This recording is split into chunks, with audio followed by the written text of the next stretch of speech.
Hello family, कैसे हैं आप सब। उम्मीद है सब लोग अच्छे होंगे। आज के इस वीडियो में हम समझेंगे काला पानी के बारे में। क्या है काला पानी की सजा और आखिर लोगों को काला पानी की सजा क्यों दी जाती थी। आखिर कैसे हमारे स्वतंत्रता सेनानी, जो भी हमारे देश के स्वतंत्रता आंदोलन में शामिल थे, जो लोग भी हमारे देश में संघर्ष कर रहे थे, कैसे उन्हें उनकी आवाज को दबाने के लिए इस तरीके के सेलुलर जेल में डाला जाता था। कैसे अंडमान निकोबार आइलैंड पे इस जेल का निर्माण होता है और आखिर सबसे बड़ी वजह क्या थी लोगों को काला पानी सजा की सुनाने की। चलिए हम सभी मिलकर समझते हैं कि आखिर इस घटना की पूरी सच्चाई क्या है। इस पूरे घटना की शुरुआत होती है 18वीं सेंचुरी से, जब ईस्ट इंडिया कंपनी भारत के अंदर पूरी तरीके से अपना नियंत्रण बना चुकी थी। ईस्ट इंडिया कंपनी भारत के हर एक हिस्से पर राज कर रही थी। इस समय ब्रिटिशर्स भारत के हर एक कोने में, हर एक कोस्टल एरिया में उसका पकड़ था। और इसके साथ साथ ईस्ट इंडिया कंपनी भारत के आइलैंड के ऊपर भी बहुत अच्छा नियंत्रण करी थी और वहां से बहुत ही भारी मात्रा में व्यापार किया जाता था ईस्ट इंडिया कंपनी के द्वारा। और 18वीं सेंचुरी के आखिरी में ही आते आते लोगों के बीच में आज़ादी की भावना यानी कि राष्ट्रवाद की भावना भी जन्म लेना शुरू कर दिया इसी 18वीं सेंचुरी यानी 18वीं शताब्दी के अंत में आते आते। अब जैसा कि हम सब जानते हैं कि ब्रिटिशर्स डिवाइड एंड रूल की सोच पे काम करते थे, यानी उनका पूरा इरादा ये था कि लोगों को पहले तोड़ो, उसके बाद गुलामी कराओ, राज करना शुरू करो, divide and rule.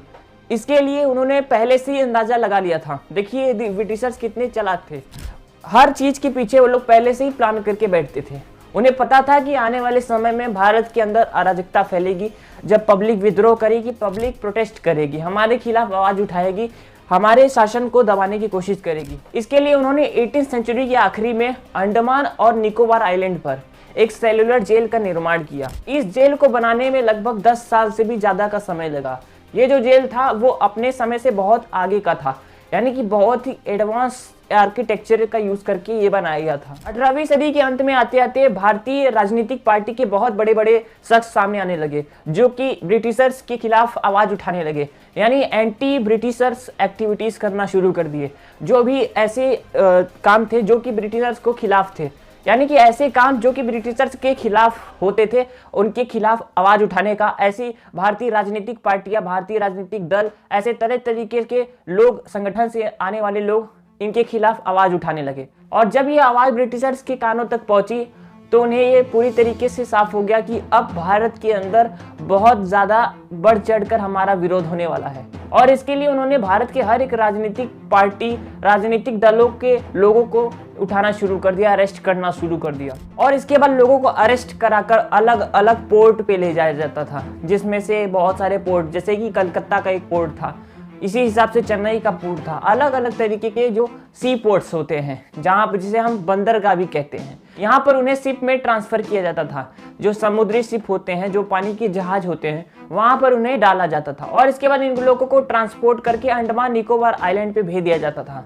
Port Blair, जो कि अंडमान निकोबार के अंदर है, वहां पर ही सेलुलर जेल बनाया गया था और ये जेल जानबूझ के अंडमान निकोबार आइलैंड पे बनाया गया था। इसके सबसे बड़े 2 कारण थे। सबसे पहला तो ये मुख्य भूमि से अलग होगा, क्योंकि यहाँ पे भारत के मुख्य भूमि से अलग होने के कारण और चारों तरफ से पानी होने के कारण सभी जानते थे कि यहाँ पे अगर कोई किसी को कैद कर देंगे तो कोई भाग कर जा ही नहीं पाएगा। कहाँ पर जाओगे, समुद्र ही समुद्र है तुम्हारे आसपास, हर जगह पानी ही पानी है, कोई कहीं से भाग नहीं सकता था।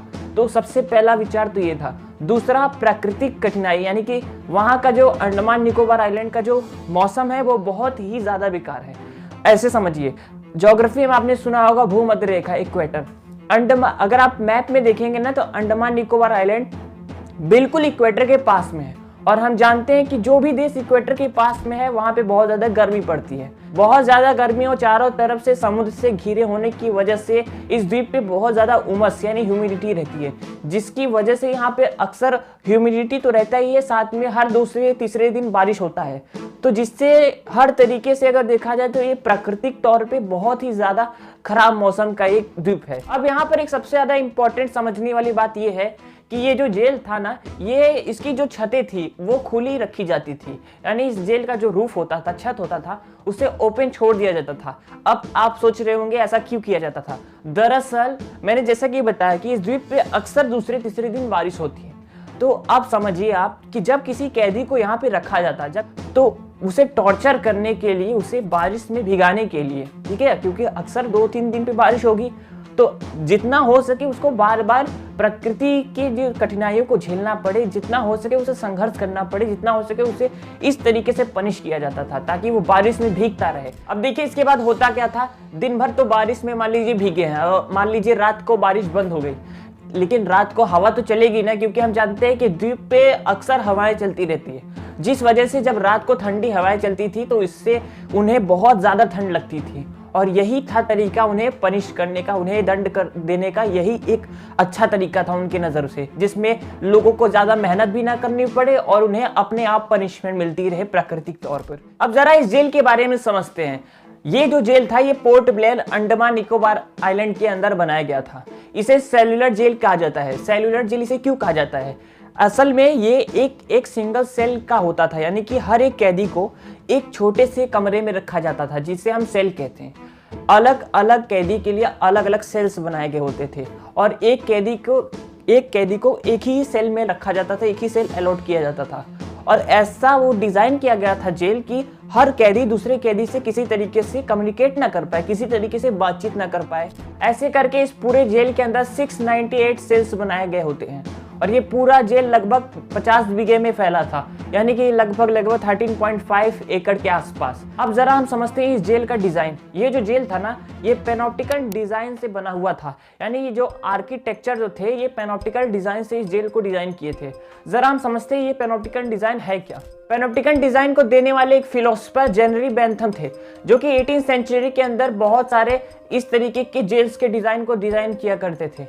इस डिज़ाइन के अंदर एक जेल को चारों तरफ से एक बड़ी सी वॉल से पहले घेरा जाता था ताकि कोई कैदी भाग ना सके बड़ी बड़ी वॉल से। इस तरीके के डिज़ाइन वाले जेल की एक विशेषता ये थी कि यहाँ पर केवल एक ही गार्ड था, यानी एक गार्ड, यानी कि एक कोई सेना का व्यक्ति, एक ऑफिसर अकेला हजारों कैदी के ऊपर एक साथ निगरानी कर सकता था, और वो भी उन्हें बिना पता चले, यानी उन्हें ऐसा कभी पता भी नहीं चलता था कि हमारे ऊपर निगरानी रखी जा रही है। इसके बावजूद भी उन्हें उनके ऊपर निगरानी रखी जाती थी। ऐसा पॉसिबल इस तरीके से होता था कि यहाँ पर इस जेल के बीच में एक टावर बनाया जाता था, एक टावर जिसे हम गार्ड टावर भी कहते थे या वॉच टावर के नाम से भी जानते हैं। और इस टावर के चारों तरफ से अलग अलग पैसेज निकले गए होते हैं, या हम कह सकते हैं विंग्स निकले थे।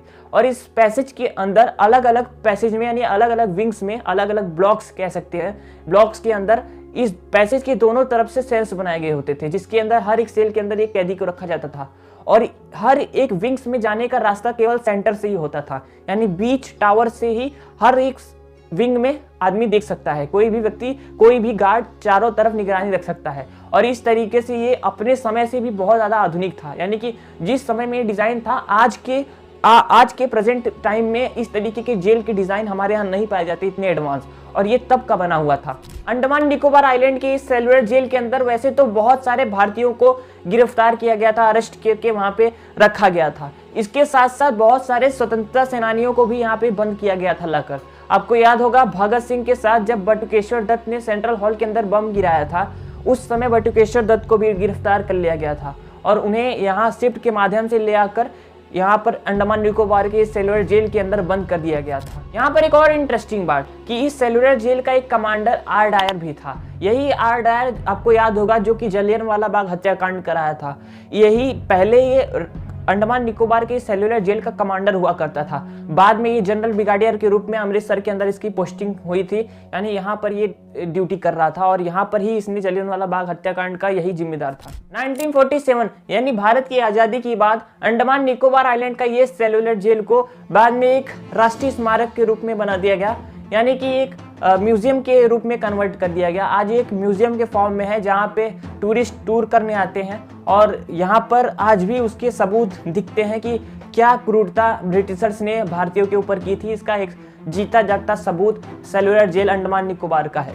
उम्मीद है आपको इस वीडियो से पता चला होगा कि आखिर काला पानी की सजा को आखिर काला पानी क्यों कहा जाता था, क्योंकि वहाँ पे कैदियों को दिन के अंदर बारिश में खुले छत के नीचे छोड़ दिया जाता था और दिन पूरे रात वो लोग भीगते रहते थे, इसलिए उन्हें काला पानी की सजा के नाम से भी जाना जाता है उस जेल को। उम्मीद है आपको इस वीडियो से जरूर कुछ नॉलेज मिला होगा। अगर इस वीडियो को नॉलेज आपको अच्छा लगा हो जरूर इस वीडियो को लाइक करिएगा और चैनल पे नए हैं तो जरूर सब्सक्राइब कर लीजिए। इस वीडियो को सबके साथ शेयर जरूर करिए ताकि लोगों को भी पता चले कि आखिर हमारे स्वतंत्रता सेनानियों ने कितने संघर्ष करके हमारे देश को आज़ादी दिलाए हैं। चलिए मिलते हैं नेक्स्ट वीडियो में। जय हिंद, जय भारत।